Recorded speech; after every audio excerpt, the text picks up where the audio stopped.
이스라엘 그 히브리대 유명한 대학입니다. 그 히브리대의 그 역사학 교수인 이 사피언스 책이라고 그 책을 사피언스라는 그 책을 아주 낸 유명한 분이세요.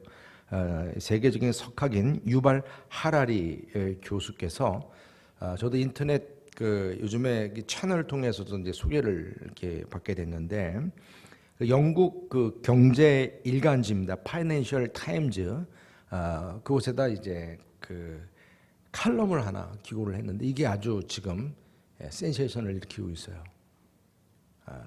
그 칼럼의 그 내용, 그 제목은 코로나 사태 이후 세계입니다. The World After Coronavirus. 이 코로나 바이러스가 일어난 이후 세계의 동향이 어떻게 변화가 될 것이냐. 이 역사학자답게 이제 이러한 모든 바이러스의 역사는 이미 팬데믹 몇 번 걸쳐서 우리가 경험했고 또 이것은 또 이제 지나갈 겁니다. 그러나 이 상황이 지금 장기화된다는 거죠. 특히 이 코로나 이 전염병은 예전과 다르게 상당히 빠르게 광범위하게 전파되고 지금 진화되지 않고 이 백신도 지금 개발이 쉽지가 않다는 거예요. 제가 깜짝 놀란 게 목욕탕에서도 전염이 되고 그리고 이 예일대에서는 얼만큼 이게 전파력이 세냐. 옛날 제가 어렸을 때 영화관에서 담배도 폈는데 영화관 안에서 담배를 20개 피를 피는 그 분량이랍니다. 그러면 내 옷에 냄새 배기는 것만큼 이 바이러스가 침투한다는 얘기. 기침 한 번 하는데 여러분들 6m 나간답니다. 비말이. 재채기 하면 8m를 나간다고 합니다. 이렇게 지금 이렇게 이 엄청난 이 확산세가 지금 진행되고 있는 이유입니다. 그런데 이렇게 역사가 있기 때문에 그 역사적으로 이 비상사태 상황에서는 이 국민들의 어떤 문화적인, 사회적인, 경제적인 여러 가지 그 패턴, 습관, 이것을 그동안 변화해 왔다는 겁니다. 역사적으로. 이런 팬데믹이 하나의 그 큰 일이 터질 때마다 사회가 이렇게 변화가 됐는데 이번 코로나 같은 경우는 그것이 더 심할 것이다. 그런 예들이 지금 보여주고 있습니다. 왜냐하면 이렇게 긴급 조치를 대처하는 상황이 국가마다 이제 다양해지게 되는데 바로 어제 그제 제가 듣기에는 아프리카 같은 경우는 돌아다니는 사람에게 총을 쏴서 아이가 죽을 정도였어요. 총에 맞아서. 이게 뭐 바이러스가 무서운 게 아니라 통치하는 통치자들이 더 무서운 시대가 돼버렸다는 그런 이야기죠. 다시 말하면 이 바이러스보다 이 정치 통제력이 더 무서워지는 이 빅브라더의 시대. 이 빅브라더의 시대라고 이 말은 뭐냐면 여러분들도 많이 들어서 아시겠지만 그 조지 오웰의 1984년이라는 책이 있어요. 거기서 전제주의가 다시 살아난다는 거죠. 그 이유가 뭐냐면 그런 감시 체제라고 하는 것이 지금 물론 북한이나 중국도 그렇지만 이런 그 이스라엘도 그렇습니다. 지금 본인 이 교수가 있는 상당히 통제적인 그런 사회예요. 그래서 이 빅브라더의 이 전제주의의 이 괴물이 전염병을 퇴치하고 국민의 안전을 위한다는 명분으로 강제성을 띈다는 거죠. 그러면서 각자의 생체 정보, 행정명령, 그리고 개인의 동선을 확보하면서 심지어는 그것이 심해질 때는 이제 개인에게 칩을 내장한다는 거죠. 동선을 다 파악하기 위해서. 이제 그 밀착 감시에서 요즘에는 AI 시대이기 때문에 초밀착 감시가 가능해졌다는 거예요. CCTV 정도가 아니라는 거죠, 이제는. 그래서 모든 사람들의 통제가 가능한 이런 가운데서 긍정적인 부분에서 볼 땐 글로벌적인 차원에서 서로 의료 정보가 오가고 모든 동선이 파악되면서 이런 코로나 바이러스에 걸린 사람들의 상황이 빠리빠리 파악이 돼가지고 빨리 이것을 퇴치할 수 있는 긍정적인 부분이 있지만 실질적인 부분에 있어서는 현실적이지 못하다는 거죠. 그게 잘 안 된다는 거예요. 여러분도 아시는 것처럼 지금 WHO가 상당히 지금 리더십을 잃었고 미국도 잃었습니다. 왜 그러냐면 서로 지금 이제 봉쇄하는 정책으로 돌아섰기 때문에 모든 큰 국가들이 리더십을 잃어버리기 때문에 각자 나라들마다 지금 상황들이 아주 급박하게 서로 제각각 이 국수주의적인 고립 위기에 빠졌다는 얘기입니다. 즉 그런 상황을 이 잡지에서 표현한 겁니다. 그러면서 이런 가운데서 국가의 어떤 통치력, 지도력의 그 리더십 이것이 상당히 이제 혼란해질 것이다. 그래서 또한 더더욱 우리는 매번 여러분 아마 핸드폰을 손에 떠나지 않을 거예요. 과연 나라에서 뭐라고 지시하는지, 어떻게 통치가 지금 진행이 되고 있는지, 상황이 진행되고 있는지, 어떤 권위자든 그 명령에 대해서 귀 담아 들어야 사는 시대가 되었다는 것입니다. 정말 우리가 지금 앞으로 어떤 패턴으로 우리 교회도 변화가 될지 지금 벌써 보십시오. 이렇게 마스크 다 쓰고 거리 두고 이렇게 지금 예배드리는 모습부터가 이제 이것이 장기화될 때는 어떤 패턴으로 바뀌어질지 정말 상상을 초월합니다.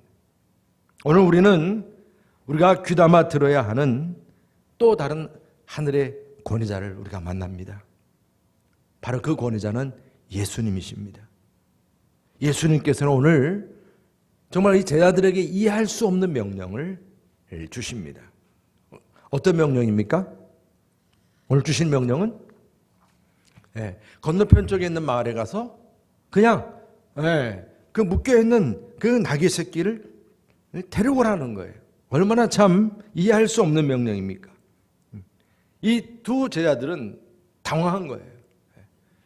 우리가 요즘에 당황하는 것 이상으로 당황했을 거예요. 가축은 남의 재산입니다. 그냥 끌고 오라는 거예요. 이 고개를 갸웃하고 있는 제자들에게 예수님께서는 오늘 3절 말씀 보면 이렇게 답변하십니다.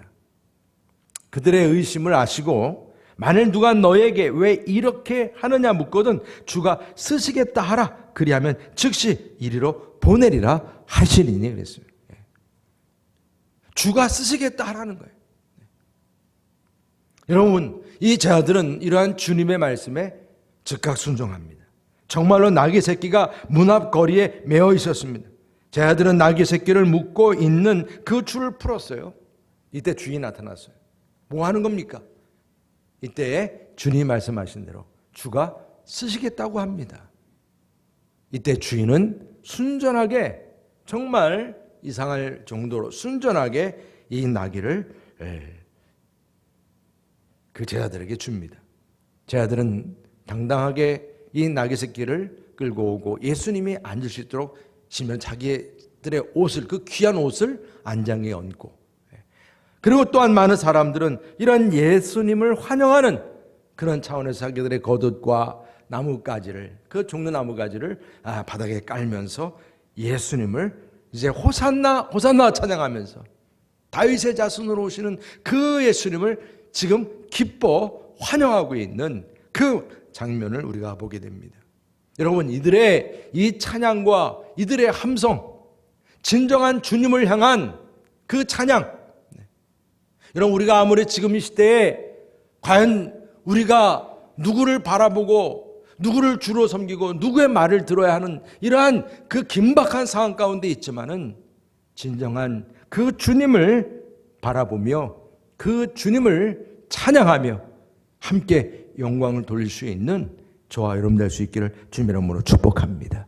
오늘처럼 예루살렘에 입성하시는 예수님, 호산나 호산나 그 찬양을 받으시며 그 입성하시는 예수님, 그분은 어떠한 주인이시고 어떠한 왕이십니까?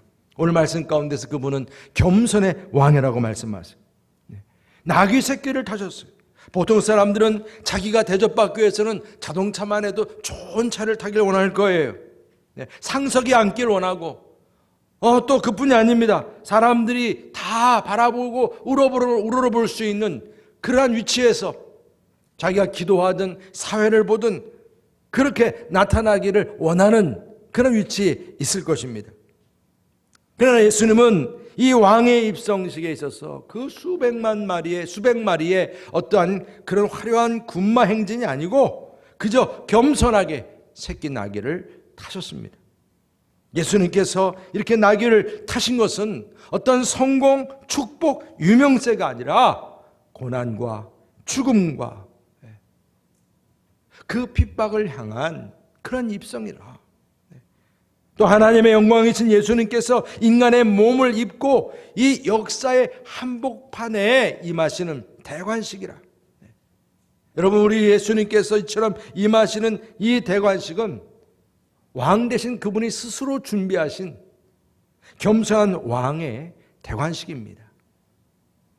그런데 이러한 이 겸손한 왕의 대관식은 죄의 멍에를 매신 우리의 짐꾼으로 오셨습니다. 그는 나의 모든 죄를 짊어지려고 나귀를 타셨습니다. 구약의 제물인 속죄양은 죄인의 죄를 전가받고 대신 죽게 되는 거예요. 예수님 역시 나의 모든 죄를 대신 짊어지고자 죽음을 당하시고 대속하시고자 겸손의 왕으로 입성하셨습니다. 하나님의 뜨거운 사랑을 품고 우리의 죄를 대신하고자 우리에게 임하신 겸손한 왕이심을 믿으시기를 바랍니다. 또한 그분은 만물의 주인이십니다. 우리 오늘 주님께서는 주께서 쓰시겠다 하라 그랬어요.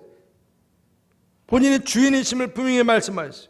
주님을 모시는 종은 주님께서 명하시는 대로 따라야 합니다.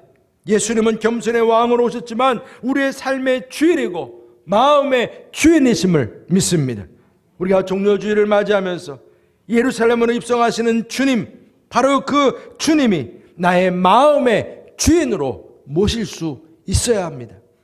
지금까지 내가 내 마음의 주인 노릇했다면, 그리고 또한 자기 소견대로 살아갔던 모든 불순물들이 이 종려주일을 맞이하면서 다시금 깨끗이 씻어지는, 다시금 주님이 진정한 주인이 되는 그런 삶으로 이제 변화가 되는, 내 마음의 왕자에 우리 예수님이 주인으로 오시는 그러한 종료 주일이 되시기를 축복합니다.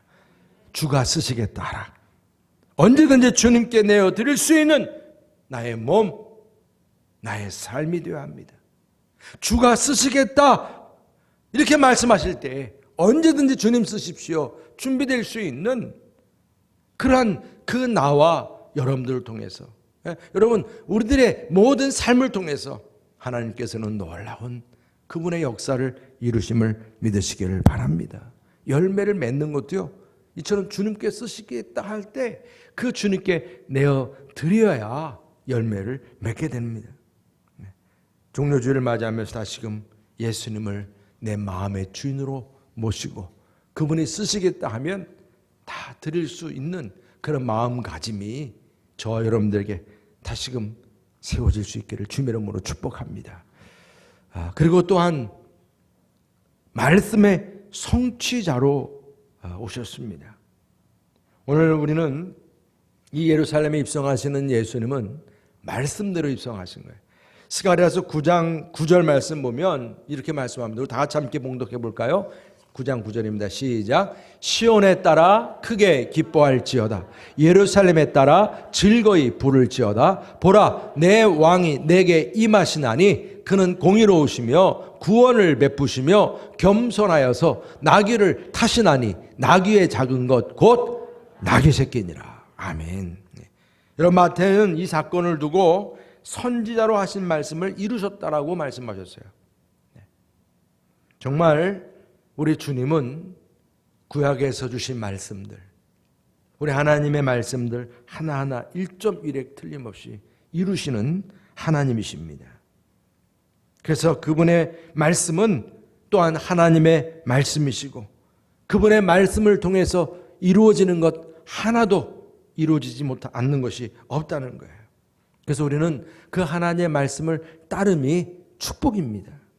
하나님이신 예수님은 그의 생애 전부가 이처럼 예루살렘 입성하시고 그분이 나귀를 타시고 그리고 이제 우리의 모든 죄를 대신하고자 하시는 그 모든 그분의 그 하나하나의 행동이 하나님의 뜻을 이루고 하나님의 말씀을 이루는 삶입니다.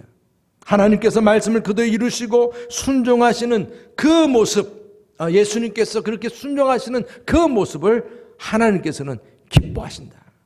여러분들의 삶은 어떻습니까? 과연 주님의 말씀을 이루는 그런 삶을 살아가고자 하십니까?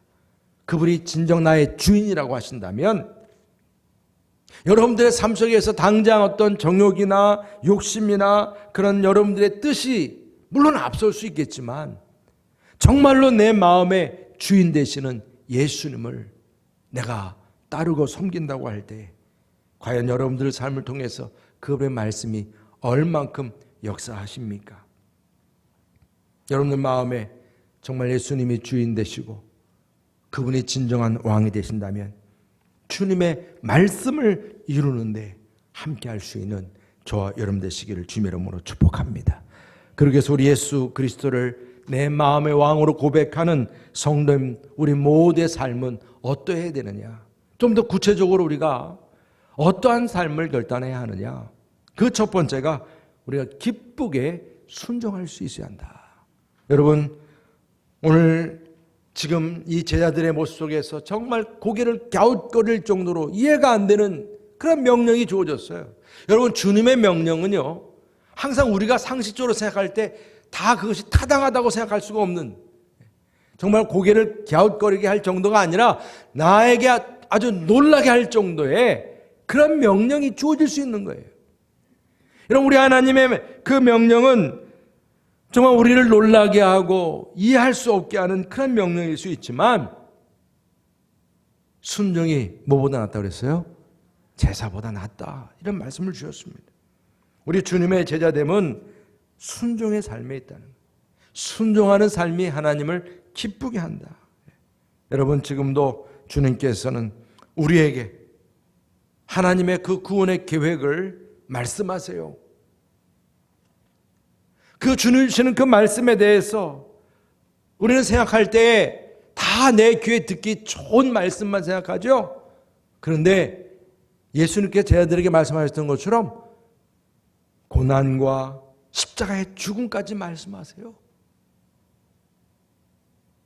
이해할 수 없고 고개를 갸웃거리게 하는 왕이신데 어찌 이런 고난을 당하십니까? 그러나 그러한 삶을 주님이 말씀하실 때 기쁘게 순종하라고 말씀하세요. 여러분 순종이 제사보다 낫다는 말씀처럼 그 믿음 가지시고 주님의 기쁨이 되는 순종의 사람, 내 마음의 주인 되신 그 주님께 기쁨이 될 수 있는 저와 여러분 되시길 주님의 이름으로 축복합니다. 그리고 두 번째로는 열심으로 헌신하라고 말씀하세요. 여러분 우리가 이 주님께서 예루살렘 입성하기까지 얼마나 큰 열심과 수고와 헌신이 보여집니까? 두 제자들이요 순종하면서 정말 한번 타보지 못한 그런 그 나귀 새끼를 데리고 온다는 것이 쉽지 않습니다. 제자들의 그런 열심, 그 수고가 있었어요. 또한 그 나귀 새끼의 주인 역시 마찬가지. 그 나귀 새끼 주인의 헌신이 있었습니다. 또한 이 제자들만이 아니라 많은 사람들이 자신의 겉옷을 벗고 그 종려나무 가지를 흔들고 또 깔고 이런 모든 준비, 여러분 나의 재물, 에너지, 시간 할 수 있는 모든 것들, 그 준비하는 것들이 다 열심이에요. 정말 주님이 나의 주인이라고 하신다면 그분께 내가 순종한다고 하는 것이 진정한 헌신, 수고, 열심히 함께할 수 있기를 축복합니다. 여러분 우리가 주님께서 쓰시겠다 하실 때에 나의 모든 신분, 나의 모든 자랑거리 그 주님 밑에 다 깔라는 거예요. 옷을 깔았다고 하는 것은 그런 의미가 있거든요. 내 신분과 자랑을 다 주님 그 발 아래 깔았다는 거예요. 옥합을 깨뜨린 여인처럼 가장 소중한 것을 깨뜨린다는 거예요. 여러분 지금 코로나19로 인해서 우리의 모든 열심에 지금 방해가 주어졌어요. 모이기를 힘쓰게 함에도 불구하고 이런 모임을 폐하게 하는 이런 일들이 벌어지고 말았습니다. 이건 분명히 지금 우리들에게 주어진 현실이에요. 현실입니다. 너무나 마음 아픈 일이죠. 오고 싶어도 오지 못하는 현실이에요.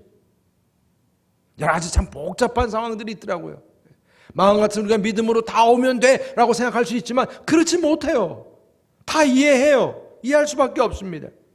그렇지만 우리가 다시금 종료주의를 맞이하면서 주님을 향한 진정한 이 열심, 이런 헌신조차도 무너져버리지 않도록 다시금 이 종료주의를 맞이해서 주님을 향한 열정과 열심과 헌신이 다시금 불듯 일어날 수 있는 저와 여러분 되시기를 주님의 이름으로 축복합니다.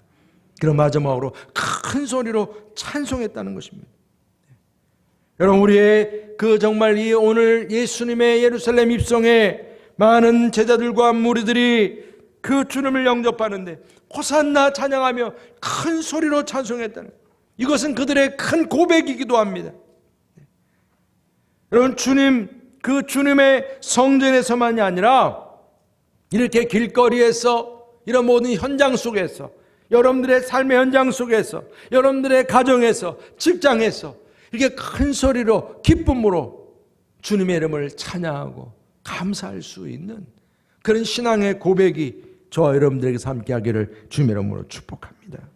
우리에게 행하신 일, 그분이 나를 구원하시고 나를 고쳐주시고 치유하시고 귀신을 쫓아내주시고 이렇게 내 삶을 통해서 이루어주신 주님의 그 놀라운 일을 우리는 찬양하고 기뻐하지 않을 수 없는 거예요. 이것이 고백입니다. 우리의 예배와 삶 가운데서 주님을 향한 그 순종, 주님을 향한 열심, 헌신, 찬양이 넘칠 때 진정한 감격이 우리에게 넘치는 거예요. 예수님, 그분이 우리 안에 충만하기를 축복합니다. 그분이 내 삶의 주인이니까. 우리가 주님을 찬양한다는 것은 내 심령을 울리고 우리 안에 신실한 신앙의 고백이 드려져야 합니다. 그것이 찬양입니다. 끝까지 주님의 십자가를 지고 따르고자 나를 부인하는 그러한 찬양입니다. 주님의 십자가를 지는 그런 삶이 내 삶 속에서 구체적으로 드러나야 하는데, 어떤 환난과 핍박이 주어진다 할지라도, 예상치 못한 일들이 주어진다 할지라도, 여러분, 지금요 이 코로나19의 이 사태는요 전시 상황이라고. 전시 상황. 정말 제가 가만히 보니까 전쟁 난 것과 똑같더라고요. 전쟁이 나면 이렇겠구나, 그런 생각이 드는 거예요. 아, 세균전이 이런 거구나. 정말 이처럼 우리가 예배 드림이, 그렇게 또 우리의 모임이 기쁨인데 그 모든 것들이 한순간에 흩어지게 되는 그런 상황을 맞이하게 되고, 제가 TV를 보니까 어떤 나라는 막 밖에 나와서 같이 모여있다고 막 막대기로 때리고, 막 65세 이상 되시는 할머니 할아버지들은 막 그냥 막 때리면서 막 그냥 끌고 가더라고요. 야, 세상에 이렇게 변화되고 있습니다. 이제는 정치적인 압박과 핍박이 어떤 모양으로 또 나타날지 모르는 상황들을 보게 됩니다.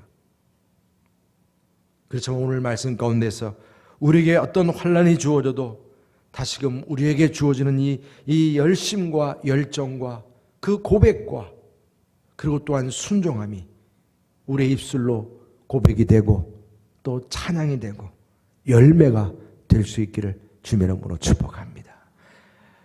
순교자 이 폴리캅이라고 유명하죠. 많이 여러분 들으셨을 겁니다. 주 69년경에 소아시아의 그 서머나, 지금의 터키, 그 터키 지역에서 여러분들 그 요한계시록에 7교회 있죠. 그 중에 서머나 교회 감독이었습니다. 근데 당시에 그 로마에서는 이제 세계를 하나로 하기 위한 그런 목적도 있었지만, 도미티안 그 황제가 자신을 가리켜서 주님이라, 도미누스, 주님으로 이게 부르게 했어요. 주님으로. 여러분, 근데 우리 그리스도인들에게서는 주님은 오로지 누구만 주님이세요? 예수님만 주님이세요. 그러니까 여기서 이것이 부딪힌 거예요. 우리 그리스도인들은 예수님 이외에는 누구도 주님이라고 부를 수가 없는 거예요. 바로 이 폴리캅이 살던 이 시대에 바로 이때 바로 이 예수님을 주로 고백한 그리스도인들 역시 아주 잔인한 그런 고문과 형벌을 당하게 되었어요. 네. 이때 바로 이 서머나의 감독이었던 폴리캅도 이제 잡히게 됐고요. 그런데 그 당시에 이 폴리캅의 명성은 너무나 유명했기 때문에 그 당시에 고령이었고 80이 넘은 고령이었고 그리고 유명했고 그래서 이 지방 총독이 이렇게 얘기를 했어요. 폴리캅 감독님, 그리스도 예수를 그냥 부인하고 욕하십시오. 그러면 살려주겠습니다. 이렇게 개인적으로 얘기를 했어요. 그런데 이런 살 수 있는 기회가 주어졌지만 폴리캅은 이런 유명한 이야기를 했습니다. 어떤 이야기를 했냐면 86년 동안 나는 그분을 섬겼지만 그동안 그분은 한 번도 나에게 그릇 행하신 적이 없었습니다. 그런데 어찌 내가 나를 구원하신 나의 왕을 욕할 수 있겠습니까? 나는 그리스도인입니다. 그냥 총독은 협박하면서 마음을 바꾸지 않으면 불태우겠다고 그랬어요. 불태우겠다고. 그러니까 또 폴리캅이 이런 대답을 했습니다. 당신은 오직 잠시 후에 소멸되는 불을 가지고 위협합니다. 그런데 당신은 악한 자들을 심판하실 영원한 형벌의 불을 알지 못하고 있습니다. 왜 당신은 지체하고 있습니까? 당신이 원하는 것을 하십시오. 기둥에 묶인 폴리캅이 하늘을 우러러 기도했습니다. 자신이 거룩하신 성령님으로 순교자의 대열에 참여할 수 있게 되었으니 감사하며 찬양하며 영광을 돌린다고 했습니다. 이러한 폴리캅의 기도가 끝나고 그는 뜨거운 불에 완전히 태워지게 됐어요. 그는 어떤 핍박에도 죽음의 위협 속에서도 신의를 잃지 않는 주님의 증인이었습니다. 어찌 내가 나를 구원하신 나의 왕을 욕할 수 있겠습니까? 나는 그리스도인입니다. 한번 여러분들 같이 한번 읽어볼까요? 어찌 내가, 시작. 어찌 내가 나를 구원하신 나의 왕을 욕할 수 있겠습니까? 나는 그리스도인입니다. 아멘. 여러분, 우리 종료 주일에 예루살렘 입성하신 그 예수님, 그분이 바로 우리의 왕이십니다. 나의 구원을 위해 십자가를 지시고 죽음에서 부활하신 예수 그리스도만이 우리의 진정한 왕이시고 나의 주님이심을 믿습니다. 예수님께서 예루살렘 성전에 입성하셔서 이스라엘의 주님이 되셨듯이 우리의 마음에도 진정한 주인이 되게 하시기를 바랍니다. 겸손의 왕이시고 주인이시고 말씀의 성취자이신 주님께서 정말 기뻐하시는 그 주님이 기뻐하시는 그런 마음의 방을 준비하시기를 바랍니다. 언제이고 기쁘게 열심히 마음과 뜻과 정성을 다해서 주님께 순종할 수 있는 그런 종이 되기를 바랍니다. 큰 찬송으로 주님을 노래하고요. 어떤 환난이 주어질지라도 이 폴리캅처럼 나의 왕 되신 주님을 배반하지 않고 신의를 지키며 감사할 수 있는 우리 여름물교회 성도님들 우리 모두가 될 수 있기를 주님의 이름으로 축복합니다. 할렐루야.